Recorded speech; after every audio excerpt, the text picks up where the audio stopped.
Moment odejścia Niemców w życiu nie zapomnę, to była niesamowite, to przejście frontu, to było niesamowite przeżycie. Zaczęło się od tego, że było bombardowanie, żebym nie pomyliła, co to było, sąsiedniego miasteczka, także były pożary i straszliwe strzelanina taka, jak czasem przy bardzo silnej burzy są. Nawet się to myliło z tym hukiem burzy, to ta strzelanina, która była.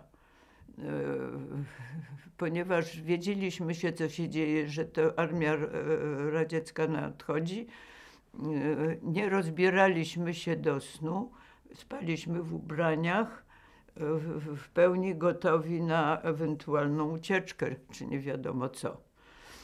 I rano, to był styczeń, rano jeszcze tak szaro było, nie wiem, 6 godzina może, czy któraś, budzimy się, a tutaj przed domem ciężarówka i takie ludziki, nie żadna armia, tylko żołnierze radzieccy, ale tak wyglądali jak taka banda, no.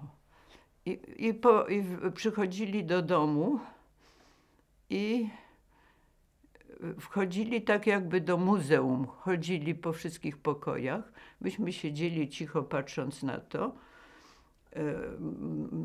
a oni chodzili, no nie zwracali na nas żadnej uwagi, tylko chodzili, przeszli przez dom i pamiętam, że co mnie zwróciło uwagę, pierwszy, który wychodził, niósł chochle, to był jego zdobycz, i duże pudło kolorowe, takie od herbaty. Taki duży pojemnik na herbatę kolorowy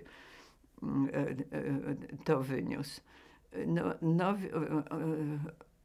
Natomiast do tego salonu przyszedł, nie wiem,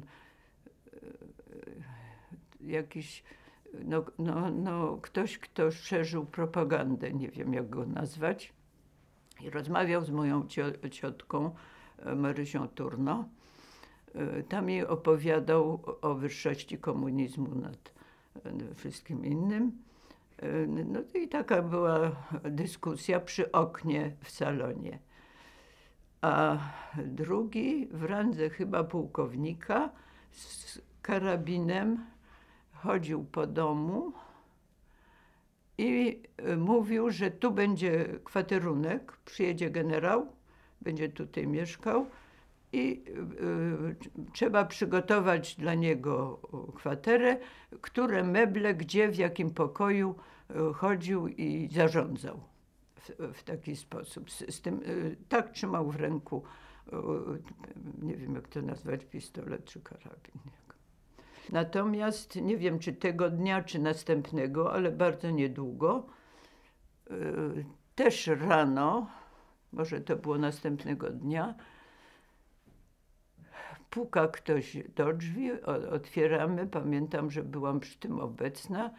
Wchodzi człowiek z czerwoną opaską na ramieniu, dwóch chyba ich było, i mówią do nas tak: proszę wziąć wikt na ileś tam dni i iść z nami.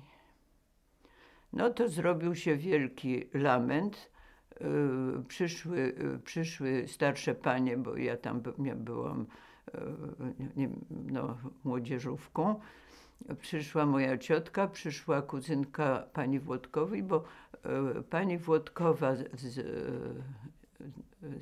Zosią i Jasiem wyjechali wcześniej w obawie przed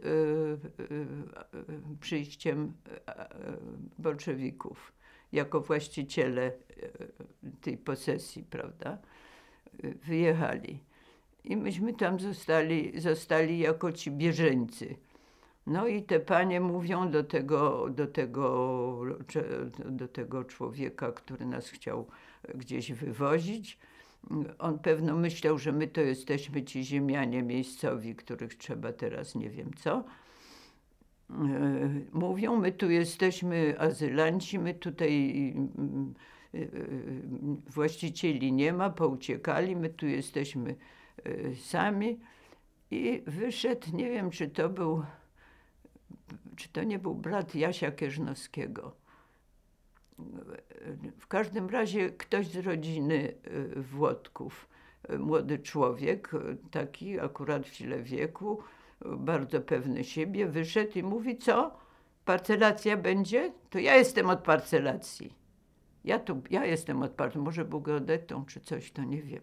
W każdym razie powiedział, że jest od parcelacji, co poskutkowało, bo ci dwaj ludzie się zabrali od tego. Ale myśmy się też zabrali, bo już takich propozycji nie chcieliśmy więcej usłyszeć i wróciliśmy do Krakowa, oczywiście do pani Włodkowej.